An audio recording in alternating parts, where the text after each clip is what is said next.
அதிமுக பொதுச் செயலாளர் ஜெயலலிதாவின் ஜாமீன் மனு பெங்களூரு உயர்நீதிமன்றத்தில் இன்று விசாரணைக்கு வருகிறது. இதனைத் தொடர்ந்து நீதிமன்ற வளாகம் மற்றும் ஜெயலலிதா சிறை வைக்கப்பட்டுள்ள பரப்பன அக்ரஹார சிறை வளாக பகுதிகளில் பலத்த பாதுகாப்பு ஏற்பாடுகள் செய்யப்பட்டுள்ளன. 144 தடை உத்தரவும் பிறப்பிக்கப்பட்டுள்ளது. இன்று ஜெயலலிதாவுக்கு ஜாமீன் கிடைக்க வாய்ப்பு உள்ளதா? அவருக்கு ஆதரவாக வாதாடும் வழக்கறிஞர், அரசு தரப்பு வழக்கறிஞர் தொடர்பாக எழுந்த சர்ச்சை போன்ற விவரங்களை அளிக்கிறார் பெங்களூருவில் இருக்கும் எமது தலைமை செய்தியாளர் ரமேஷ். அவரிடம் கேட்போம். ரமேஷ், ஜெயலலிதாவோட ஜாமீன் மனு இன்னைக்கு எத்தனை மணிக்கு விசாரணைக்கு வரும்னு எதிர்பார்க்கப்படுது? அங்கு செய்யப்பட்டுள்ள பாதுகாப்பு ஏற்பாடுகள் குறித்து சொல்லுங்க. அதிமுக பொதுச் செயலாளர் ஜெயலலிதா உள்ளிட்ட 4 பேர் தாக்கல் செய்த ஜாமீன் மனு கடந்த 1ஆம் தேதி சிறப்பு விசாரணைக்காக கர்நாடக உயர்நீதிமன்ற நீதிபதி ரத்னகலா முன்பு விசாரணைக்கு வந்தது. ஆனால் அப்போது அரசு தரப்பில் எதிர்ப்பு மனு தாக்கல் செய்ய கால அவகாசம் கேட்கப்பட்டதால் அந்த வழக்கினுடைய விசாரணை இன்று நடைபெறுகிறது. அந்த வழக்கு இன்று கர்நாடக உயர்நீதிமன்றத்தில் அறையின் 28இல் நீதிபதி சந்திரசேகர் முன்பு 73வது, அதாவது வழக்கு பட்டியலில் வழக்கு எண் 73ஆக இடம்பெற்றுள்ளது. இந்த பட்டியலில் மொத்தம் 80 வழக்குகள் உள்ளன. எனவே இந்த வழக்கினுடைய விசாரணை கிட்டத்தட்ட மதியம் 2 மணி அளவில் விசாரிக்கப்படும் என்று எதிர்பார்க்கப்படுகிறது. ஏனென்றால் 4 ஜாமீன் மனுக்கள் விசாரிக்கப்பட வேண்டும். அதற்கு முன்பு 73 வழக்குகள் விசாரிக்கப்பட வேண்டும். எனவே இந்த வழக்கு இன்று மதியம் விசாரணைக்கு வரும் என்று எதிர்பார்க்கப்படுகிறது. இந்த நிலையில கர்நாடக உயர்நீதிமன்றம் மற்றும் பரப்பன அக்ரஹாரம், அதாவது ஜெயலலிதா சிறையில் அடைக்கப்பட்டுள்ள பரப்பன அக்ரஹாரம் மற்றும் கர்நாடக உயர்நீதிமன்றத்திற்கு சுற்றியும் 144 தடை உத்தரவு பிறப்பிக்கப்பட்டுள்ளது. அந்த பகுதியில் 3 பேருக்கு மேல் கூட்டமாக கூடக்கூடாது, அங்கு யாரும் நின்று பேசக்கூடாது, கூட்டம் கூடக்கூடாது என பல தடைகள் விதிக்கப்பட்டுள்ளன. ஏற்கனவே இந்த வழக்கில் தீர்ப்பு வழங்கப்பட்ட போதுதான் 144 தடை உத்தரவு பிறப்பிக்கப்பட்டது. இப்போது மீண்டும் இங்கு 144 தடை உத்தரவு பிறப்பிக்கப்பட்டுள்ளது. இதற்கு காரணம் என்ன சொல்லப்படுகிறது என்றால், இது தொடர்பாக நேற்று கர்நாடக போலீஸ் கமிஷனர், அதாவது Bangalore city police commissioner VN Reddy தலைமையில் ஒரு ஆலோசனை கூட்டம் நடைபெற்றது. அந்த ஆலோசனை கூட்டத்தின் பொழுது இங்குள்ள ஹோட்டல்கள் மற்றும் வாகன சோதனை எல்லாம் பற்றி விவாதிக்கப்பட்டது. அப்போது அதிமுகவினர் கிட்டத்தட்ட ஆயிரக்கணக்கில் தமிழகத்திலிருந்து கட்சியினர், சட்டமன்ற உறுப்பினர்கள், நாடாளுமன்ற உறுப்பினர்கள், வழக்கறிஞர்கள் என பெங்களூருக்கு வந்துள்ளதால் ஏதாவது அசம்பாவிதம் நடைபெறும் என்று எதிர்பார்க்கப்படுவதால் அந்த 144 தடை உத்தரவு போடப்பட்டுள்ளதாக காவல்துறை தரப்பில் தெரிவிக்கப்பட்டுள்ளது.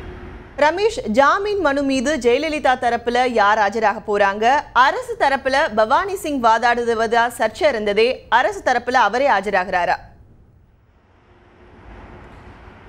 அதாவது 2 முறை ஏற்கனவே கர்நாடக உயர்நீதிமன்றத்தில் ஜெயலலிதா உள்ளிட்ட 4 பேர் தாக்கல் செய்த ஜாமீன் மனு 2 முறை நீதிபதி ரத்னகலா முன்பு விசாரணைக்கு வந்தது. அப்போது ஜெயலலிதா சார்பில் உச்சநீதிமன்ற மூத்த வழக்கறிஞர் ராம் ஜெத்மலானி ஆஜரானார்.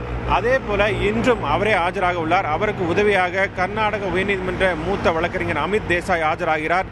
அதே போல சசிகலா சார்பில் பாஷா ஆஜராகிறார். இப்படி மூத்த வழக்கறிஞர்கள் பலர் 4 பேர் சார்பாக ஆஜராக உள்ளனர். இந்த வழக்கு விசாரணையின் போது பவானி சிங் ஏற்கனவே அரசு தரப்பில் அவர்தான் ஆஜராகினார், அதாவது சிறப்பு நீதிமன்றத்தில் அவர்தான் ஆஜராகி வாதிட்டார்.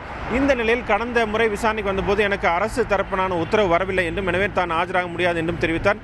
இதையடுத்து அவருக்கு அரசு உத்தரவு, அதாவது கர்நாடக சட்டத்துறை சார்பில் அவரை மீண்டும் இதே மேல்முறையீட்டு வழக்கில் அரசு தரப்பில் நியமித்து உத்தரவு பிறப்பிக்கப்பட்டுள்ளதாக கூறப்படுகிறது. எனவே அந்த உத்தரவு நகல் கிடைக்கப்பட்டதாகவும் கூறப்படுகிறது.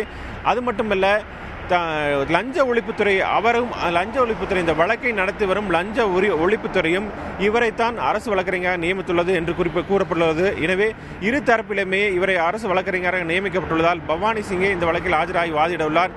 எனவே இருதரப்பு வாதங்களையும் கேட்ட நீதிபதி இன்று ஏதாவது ஒரு உத்தரவு, அதாவது ஜாமீன் மனுக்கள் மீது இன்று ஏதாவது ஒரு உத்தரவு பிறப்பிக்க வாய்ப்பு உள்ளதாகவே கர்நாடக உயர்நீதிமன்ற வழக்கறிஞர்கள் தெரிவிக்கின்றனர். ரமேஷ், இன்னைக்கு விசாரணையின் போது ஜெயலலிதா தரப்புல என்னென்ன வாதங்கள் முன் வைக்கப்படும் எதிர்பார்க்கப்படுது? ஜாமீன் கிடைக்கிறதுக்கு எந்த அளவுக்கு வாய்ப்பு இருக்கு? அதாவது இந்த ஜாமீன் மனு விசாரணையின் போது ஒரு சட்ட ரீதியான வாதத்தை விட மனிதாபிமான முறையிலான வாதத்தை வைக்கவே ஜெயலலிதா தரப்பு வழக்கறிஞர்கள் முன்வந்துள்ளனர். குறிப்பாக சட்ட ரீதியாக என்றால் அவர் எங்கேயும் தப்பி ஓட மாட்டார், அவர் சாட்சிகளை கலைக்க மாட்டார், ஒரு சாதாரணவர் அல்ல, அதாவது ஆர்டினரி பர்சன் கிடையாது என்றெல்லாம் வாதம் வைப்பார்கள். அது வழக்கமான ஒன்றுதான்.